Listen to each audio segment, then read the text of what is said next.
నమస్తే, నేను మీ Gopi. Welcome back to our channel. ఈరోజు మనతో వచ్చరికి సీనియర్ జర్నలిస్ట్ మంది రామారావు గారు ఉన్నారు. సార్ నమస్తే. సార్ నమస్తే అండి. సార్, కల్కి సినిమా భారీ అంచనాలతో భారీ ఆస్తులు, అదేవిధంగా భారీ ఖర్చు, అంటే వాళ్ళు పెట్టిన ఖర్చు కన్నా ఇంకా 2 ఎక్కువ వచ్చినట్టు కొన్ని వార్తలు వస్తున్నాయి. సో ఈ వార్తలో పక్కన అయితే ముఖ్యంగా ఆ సినిమాలో నటించిన హీరోయిన్ దిశా పటాని చేతి మీద ఒక టాటూ అయితే కొత్తగా ఏర్పడింది. ఆ పి డి అని ఆ రెండు కలిసి ఉందంటే పి అంటే ప్రభాస్, డి అంటే దిశా పటాని. సో వీళ్ళిద్దరు లవ్ లో ఉన్నారని నెటిజన్లు అయితే బాగా ఎంతూజియాజంతో ఉన్నారు. సో దాంట్లో నిజమేంత? ఇప్పుడు అంటే నా దృష్టిలో అది లవ్ అనే దానికంటే ఎంజాయ్మెంట్ అని అనడం న్యాయం. ఎందుకంటే అది ప్రభాసే చెప్పాడు. ఎంజాయ్మెంట్ వేరు, లవ్ వేరు, పెళ్లి వేరు. ప్రభాస్ మాటల్లో చెప్పాలంటే చెప్పండి. ఇప్పుడు డేటింగ్, ఇప్పుడు సపోజ్ ఎంజాయ్మెంట్ అన్నది సేమ్ వయస్కురాలతో ఎంజాయ్ చేయడం. అది దానికి ఏంటంటే మామూలుగా ఎక్కడైనా ప్రకృతి అందాలు చూస్తూ వెళ్ళడం, ఆ ప్రకృతి అందాల్లో ఫారిన్ కంట్రీస్లో ఎంజాయ్ చేయడం. లవ్ అనేది అంటే ప్రీ కమిట్మెంట్, అంటే డేటింగ్ లాంటిదన్నమాట. డేటింగ్ లాంటిది అంటే ఆ వ్యక్తి తాలూకు పర్సనాలిటీ, ఆ వ్యక్తి తాలూకు వ్యక్తిత్వం ఇవన్నిటిని కూడా దృష్టిలో పెట్టుకుంటారు. డేటింగ్ అంటే ప్రేమ. ఆ ప్రేమలో అది పెట్టుకుంటారన్నమాట. ఆ డేటింగ్లో ఈ ఇద్దరు తాలూకు మనస్సులు కలిసిన, భావాలు కలిసిన, ఆలోచనలు ఏవి కలిసినప్పుడు కూడా కొంచెం ఒక ముందుకు అడ్వాన్స్ అవుతారన్నమాట. అప్పుడు మరి పెద్దలతో సంప్రదించడం, అప్పుడు కూడా పెద్ద ప్రమాదం సూచిక ఉంది.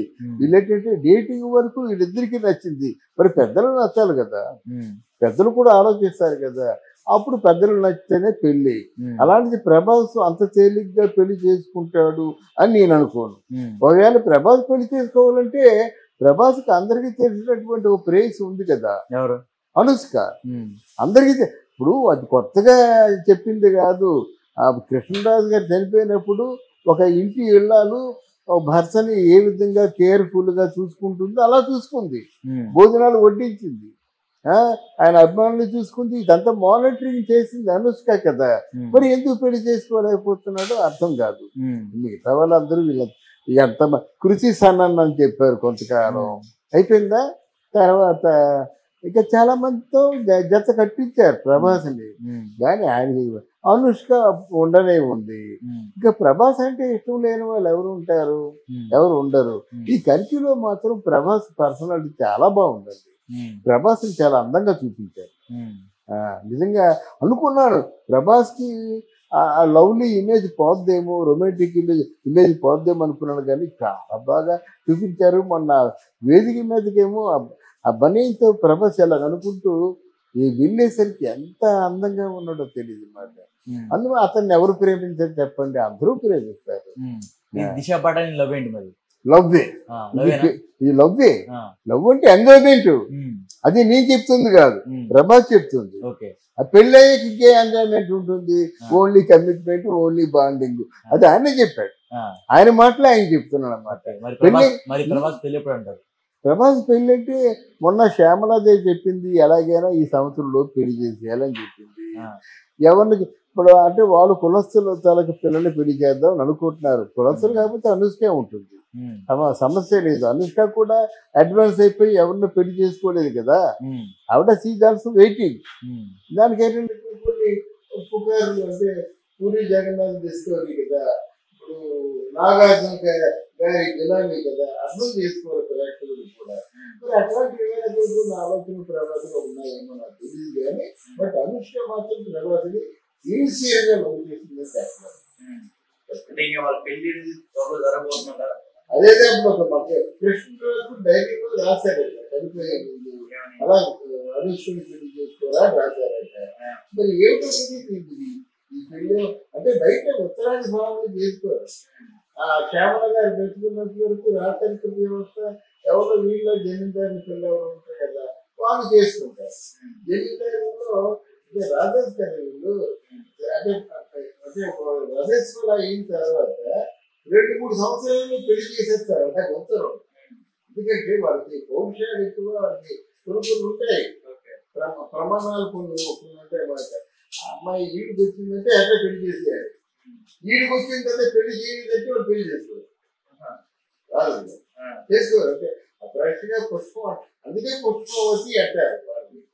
అలాగంటే చాలా బడ్గా ఉన్నప్పుడే వాళ్ళు ఇష్టపడతారు. మరి ఇంకొకటి సార్, కల్కి సినిమాలో వచ్చిన కలెక్షన్ అంతా ఫేక్ అని, పెట్టిన డబ్బులు కూడా సరిగ్గా రాలేదని అయ్యా, హైదరాబాద్ లో ఇప్పుడు మనం బూటోడు మొదటి రోజు చెప్పాను సూపర్ హిట్ అని చెప్పాను. ఎందుకంటే చూసి సినిమా చెప్పాను. సినిమా చూసిన తర్వాత టెక్నికల్ అడ్వాన్స్మెంట్ ఇంటర్నేషనల్ స్టాండర్డ్స్ లో ఉందని చెప్పాను. కొంతమంది చూడకుండా ఇది ఫెయిల్ ఫ్లాప్ అంటే ఏం చేస్తాము. కొంతమంది ఉన్నారు డైరెక్టర్లు కూడా అలాగే అన్నారు, కలిపి సినిమా ఫ్లాప్ అంటే ఎవడో వెయ్యా నువ్వు సినిమా చూడకుండా రివ్యూ చెప్పడానికి. వీళ్ళు సినిమాని బలవంతంగా పడగొట్టే ప్రభుత్వులు కొంతమంది ఉన్నారు. వాళ్ళ మాటలను మనం పట్టించుకోవాల్సిన అవసరం లేదు. ఆ రిజల్ట్ ఏంటంటే రాబోయే రోజుల్లోనే మనకు తెలుస్తుంది.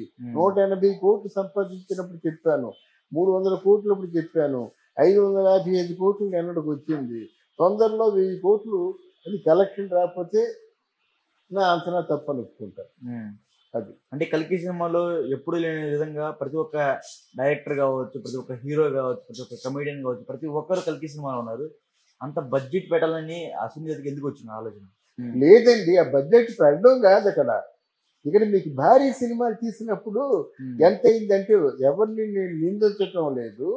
సహజంగా భారీ సినిమా చేసినప్పుడు ఎంత అయిందంటే 350 అంటాడు, అది నిజం. అయితే 300 అంటాడు, అది నిజం. తర్వాత వారం 10 రోజులకి ఎంత అయిందంటే 350 400 అంటాడు. ఇంకా అక్కడి నుంచి మొదలవుతుందన్నమాట. అది యాక్చువల్గా 350 కోట్ల బడ్జెట్ వేసి దాన్ని 600 కోట్లు చేసేస్తాడు. 250 కోట్లు మార్జిన్ ఉంటుంది కదా. ఇవాళ బిజినెస్ ని 600 కోట్లు చేసుకుంటారు అన్నమాట. ఇప్పుడు బిజినెస్ ని 600 కోట్లకి మార్జిన్ పెట్టుకొని దాని మీద ఎంత వస్తుందో చూసుకుంటారు అన్నమాట. ఎంత వచ్చినా ఇంకొక 250 ఉంది కదా మార్జిన్, అలా చేస్తారు. కానీ వాళ్ళు అంటారు 1000 కోట్లు అంటే 1000 కోట్లు చేస్తారా, 1000 కోట్లు మీరు తీస్తారా, 500 600 అంతేనండి, అంతకంటే ఎక్కువ. ఏం చేసుకుంటారు డబ్బుని తగలేసుకోవడం తప్ప. ఎంత టెక్నికల్గా ఎంత బాగా రాజమౌళి లాంటి వాళ్ళు చేసినప్పుడు కూడా అది అంతకంటే 750 పెద్ద సినిమా అన్నమాట, హాలీవుడ్ సినిమా. సో ఓవరాల్ గా ఒక్క మాటలో చెప్పాలంటే ప్రభాస్ ఎవరైతే ఈ నిషా పాటాని ఉందో ఆమెని లవ్ చేస్తున్నాడో చేయట్లేదు అంటారు? లవ్ చేస్తారండి, లవ్ అందరినీ చేస్తారండి. లవ్ చేయకపోతే పిల్లలు ఏం చేస్తారండి, లవ్ చేస్తారు. అసలు నాకు తెలియని విషయం ఏంటంటే కో స్టార్ గా ఉంటే లవ్ చేస్తే తప్పేంటండి. ఆ అమ్మాయికి ఇష్టం ఉన్నప్పుడు, అమ్మాయికి ఇష్టం లేకుండా బలవంతం చేస్తే తప్పు. కానీ so let us go for fun అంటారు అన్నమాట. విదేశాలు అంతే కదా, మీరు ఒంటరిగా కూర్చున్నారు, ఎవరు వస్తారు, let us go for fun, be one no అంటే ఓ థ్యాంక్ యూ వెళ్ళిపోతారు, అంతే కదండి. దానికి పెద్ద అయితే మళ్ళీ మనము ఏదో పూర్తిగా మన గుళ్ళు గోపురాలని సంరక్షణ చేసినట్టు వీడి బుర్ర మీద ఒక 10 బిందులు నీరు పోసి ఆయన చేయవలసిన అవసరం లేదు కదా. లవ్ అంటే లవ్ చేసుకుంటారు, వద్దంటే మానేస్తారు. Okay sir, thank you sir. Thank you అమ్మా, థ్యాంక్ యూ.